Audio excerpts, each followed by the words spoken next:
Just because we may not live here, it doesn't mean that we don't know what home is. And for many here, they've lost that feeling of safety, security, and home, and they don't know when they're going to get it back. Generations have sat on this porch. Close to 100 years, probably. For the most part, Victoria Combs' family home off of Isaacs Branch Road in Cove Creek, North Carolina, has remained the same all these years. Until now. It's rough, and I'm sad. It's getting worse as the days go on because there's nothing like home. And I hate to leave my dogs behind because I've never been without them before. Next door, I'm in survival mode. Laura Campbell is trying to figure out if she'll have a home to come back to. There's nothing left. I'm just trying to save the upper 2 levels from mold and moisture. Mud is everywhere.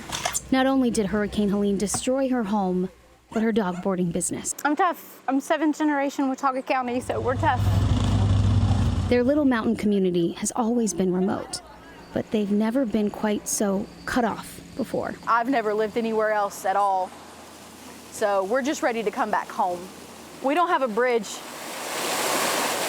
One of my dad's willow trees across the creek at the garden got stuck on it, and then the next door neighbor's Winnebago came down and broke apart on it, and then somebody's car came and finally took it out towards the end. I thought, gone, like water's over top of it. This is the first time Angie Rominger has been back. Everybody that's been working is wore out. Since she was pulled across the creek by a water rescue team. The whole western side, the whole mountain region are strong people. So yeah, it's life. It's hard. But that mountain spirit is tougher. People have good hearts. People have good hearts and are willing to help.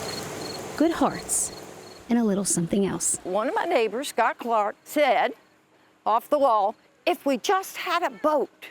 And I said, I got one. And lo and behold, there it is. So, and I said, I know it doesn't leak because I just walked up there and it's full of water. 15. Laura rescued 15 dogs she was watching from the floodwaters that came into her barn. And then That's the first dogs. she took them across the creek to their owners. I'm not really sure. I did it. The memories are really fuzzy. It's not okay. And it will be a while before things are. But volunteers are helping, and whatever anyone needs is hand-delivered across the makeshift footbridge. We get so inundated with stuff that we think nobody cares anymore. But that's not the truth. People care. They may be cut off, but they are still connected. You know, it is so tough over there, and they're hoping to get a bridge here shortly, but they just don't know, because until they get that bridge, they can actually start doing the cleanup here.